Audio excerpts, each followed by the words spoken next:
Red pink, red pink, और कुछ बोलने की जरूरत नहीं है, ठीक है। तो सिर्फ आपने जो सिखा रहे हैं उस चीज को बच्चों के सामने लेकर आना है, ठीक है। तो आप शुरू में बता सकते हैं कि हम कलर्स के बारे में सीखेंगे। शुरू में काफी जुमले आप बोल सकते हैं, एक्सप्लेन कर सकते हैं अपनी एक्टिविटी को, लेकिन जब आप शुरू कर रहे हैं तो ज्यादा चीजों को नहीं लेकर आना आपने सिर्फ रेड पिंक, रेड पिंक। इसमें कुछ क्वेश्चंस आप ऐड कर सकते हैं, जैसे अगर आपके बच्चे वो ज्यादा उर्दू स्पीकिंग है तो आप उर्दू में सवाल पूछ सकते हैं। अगर आप उन पर इंग्लिश की प्रैक्टिस भी उनके साथ करना चाहते हैं या उनकी हेल्प कर रहे हैं ताकि वो कुछ सेंटेंसेस बोले, तो उनकी आप इस तरीके से भी मदद कर सकते हैं।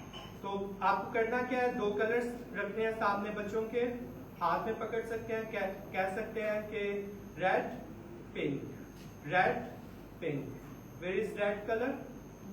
तो अभी अगर वो बच्चे बहुत छोटे हैं तो आपने उनको कहना है कि आपने बोलना नहीं है, जब आपने सुना है where is the red colour तो वो पॉइंट करें।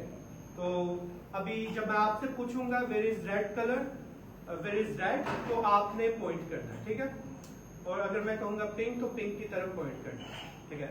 स्टार्ट हमने इस तरह करना है, 2 चीजें हैं, ठीक है, रेड पिंक, रेड पिंक। तो जब भी आपने 2 चीजों के बारे में स्टार्ट करना है सिखाना, तो आपने वो अल्फाज जो है वो 2 दफा बोलने हैं, red pink, red pink, where is red colour, left hand में।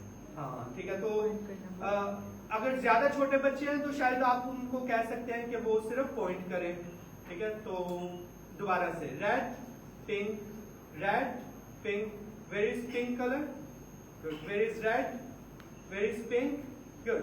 तो इस तरह से बच्चों को याद हो जाएगा, अच्छा ये पिंक है, ये रेड है। फिर आपने बच्चों को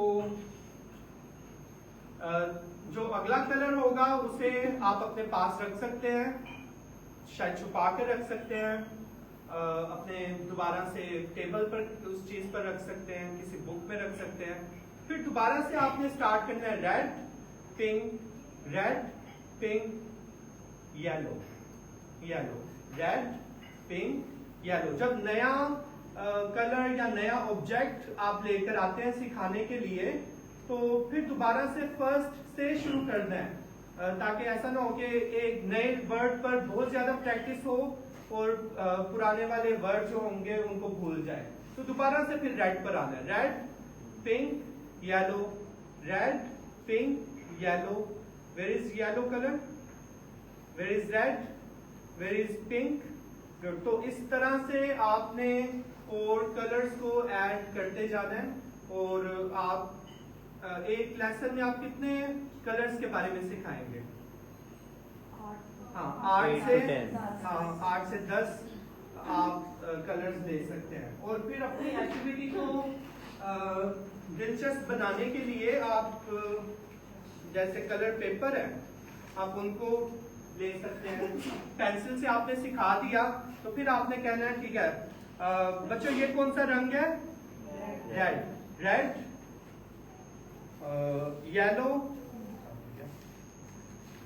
रेड, रेड, येलो और शायद ब्लू। तो ब्लू को पिंक कंसीडर कर सकते हैं, ठीक, हाँ पिंक भी कर सकते हैं, ठीक है। तो हमने रेड और येलो जो है वो सिखाया है। तो अच्छा है कि आप डिफरेंट तरीके से बच्चों के सामने जो है वो उन चीजों को लेकर आए और बार बार प्रैक्टिस करवाएं। तो जैसे टीचर ने पूछा था कि अगर एक बच्चा जो है वो वो बड़ा जिद्दी हो गया है, नहीं सीखना चाह रहा, तो उसे बड़े प्यार से सिखाएं। अच्छा है कि डिफरेंट एक्टिविटीज इस्तेमाल करें ताकि वो सीखे। तो जैसे पेंसिल से सिखाया आपने, और अगर एक ही एक्टिविटी से आप उस चीज को सिखा रहे हैं तो उसका इंटरेस्ट जो है वो कम होता जाएगा, ठीक है। तो आपने दूसरी एक्टिविटी इस्तेमाल करनी है। तो अभी मैंने आपको कलर्स के बारे में सिखाया, पहले पेंसिल के साथ और फिर इसके साथ कागज के साथ। अभी मैं सोच रहा हूँ कि अच्छा आप जो है ना वो ये वाला ग्रुप थोड़ा सा बोर्ड लग रहा है, तो मुझे जो है ना वो शायद अपनी एक्टिविटी को चेंज करना है।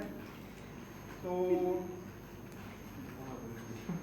ठीक है, मैंने सोचा कि ठीक है, मैंने कलर्स के बारे में ही सिखाना है, तो मुझे जो है ना वो मैंने बाजार से स्टूडेंट्स के लिए जो है ना वो ये पिन्स खरीदी हैं, ठीक है, रेड पिन, ठीक है।